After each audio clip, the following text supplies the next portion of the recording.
सुबह सुबह बेटी का फोन आते ही रेखा देवी का मन मोर सा नाचने लगता है। इसलिए पूजा आराधना सब बीच में ही छूट जाती है।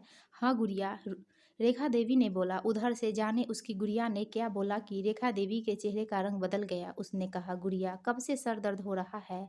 अच्छा, तेरी उस नक्चरी सास ने क्या कहा? ये कहा कि ठीक हो जाएगा। इन दिनों में ऐसा ही होता है। रेखा देवी के चेहरे के रंग अपनी बेटी से हो रहे बात से बार बार बदल रहे थे। रेखा देवी बोली, अब तू कहाँ है? ठीक है, आराम कर, मैं तेरी सास से बात करती हूँ। तू कहे तो तेरे पिता को तेरे ससुर से बात करने का बोल देती हूँ। उधर से क्या बोला गया पता नहीं, लेकिन रेखा देवी ने बेटी से बात कर उसकी सास को फोन मिला लिया। सुबह का वक्त समधन का फोन कॉल देख गुड़िया की सास घबरा गई। इससे पहले कि वो कुछ पूछती, गुड़िया की माँ शुरू हो गई, आप दवा नहीं दिलाते हमारी बेटी को, उसे तेज सर दर्द हो रहा है। आपकी बेटी होती तो। गुड़िया की सास सुनती रही, फिर बोली, समधन जी, इन दिनों में ऐसा होना कोई बड़ी बात नहीं। गुड़िया के पेट में 3 माह का गर्भ है, दवा दिलाई तो बच्चे पर असर पड़ेगा, इसलिए उसे आराम करने के लिए कमरे में भेज दिया। मेरा बेटा आपका दामाद उसके पास ही है। मगर रेखा देवी कहाँ रुकने वाली थी, बोलती रही, क्यों? हमें क्या पता था कि आप इतने कंजूस हो कि मेरी गुड़िया को 10 रुपए की सिर दर्द ठीक करने वाली दवा को तरस जाएगी। रेखा देवी बोलती रही। उधर गुड़िया की सास ने फोन रख दिया और चुपचाप अपने काम में लग गई। किसी के सामने जिक्र तक नहीं किया। हाँ, गुड़िया के कमरे तक जरूर गई, लेकिन जब उसने देखा कि गुड़िया फोन पर बात कर रही है तो वो लौट आई। रेखा देवी समधन से बात कर फिर बेटी से बात की। तुरंत अपने पति को बताया कि गुड़िया को तेज सर दर्द हो रहा है, उसकी दिमाग की नसें फट जाएगी। लेकिन उसकी सास उसकी परवाह नहीं कर रही। आप अभी मुकेश को भेजो गुड़िया को ले आने के लिए, हम यहीं उसका इलाज करवा देंगे। रेखा देवी के पति ने पत्नी को समझाया कि ये कोई खास बात नहीं है, गुड़िया के ससुराल वाले समझदार है, इसलिए हमें उसकी चिंता नहीं करनी चाहिए। लेकिन रेखा देवी ने क्लेश कर दिया। गुड़िया को फ़ोन कर बता दिया कि मुकेश लेने आ रहा है। गुड़िया के पति ने अपनी सास रेखा देवी से बात की, लेकिन रेखा देवी टस से मस न हुई।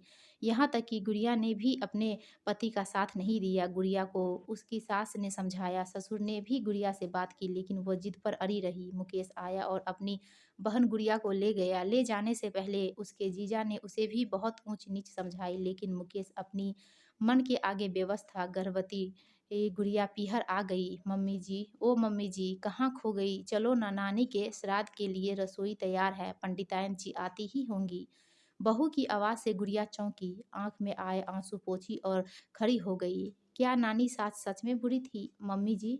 गुड़िया बताने लगी, मेरी माँ मन की बुरी नहीं, बस बोलने में बेहद कड़वी और ज़रूरत से अधिक ज़िद्दी थी। जो मुँह से निकला वो पूरा होना ही चाहिए। मैं नादान थी, ऊँच-नीच का ज्ञान नहीं था, ना गृहस्थी की समझ थी। गर्भ में तेरे पति को लेकर मायके आ गई। बेटा हुआ तो माँ ने उनको बताया नहीं। बात और बढ़ गई। थोड़े दिन में मैंने माँ के कहने पर ससुराल वालों पर मुकदमा कर दिया। मेरे पति अर्थात तेरे ससुर को 1 दिन जेल में रहना पड़ा। बस उसके बाद तो तमाम रिश्ते छूट गए, टूट गए। माँ मेरे गम में चिड़चिड़ी होती गई। भाभी से भी रोज-रोज तू-तू मैं होने लगी। माँ पापा से भी ठीक से बात नहीं करती। पापा और भाई अलग हो गए। मैं माँ के पास रह गई। फिर क्या खुशहाल घर बिखर गया। सब अलग-अलग, जैसे-तैसे मुझे नौकरी मिली। तेरे पति को पाला, माँ को संभाला। वो माँ जो बहुत अधिक बोलती थी, खामोश रहने लगी। बस ज़िंदगी आगे बढ़ती रही। तू बहू बन के आई, उसके बाद तुझे पता ही है। लेकिन माँ पापा जी, मतलब मेरे ससुर जी, गुड़िया ने बताया कि उन्होंने फिर शादी नहीं की। जीवन के किसी मोड़ पर हम मिले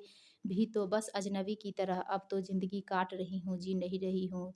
तब ये ख़्याल ही नहीं था कि माँ से मोबाइल फ़ोन पर की गई बातें घर उजाड़ देगी बहू मैं। इसीलिए तुझे छोटी-छोटी बातें मायके न बताने की सलाह देती हूँ, क्योंकि मैं भुगत चुकी हूँ। घर परिवार में कहा-सुनी होती रहती है, लेकिन इसका ये मतलब नहीं कि तुरंत मायके फ़ोन लगा माँ को बताया जाए। दोस्तों, आपको यह कहानी अच्छी लगी हो तो प्लीज़ हमारी वीडियो को लाइक, शेयर कीजिए और चैनल को सब्सक्राइब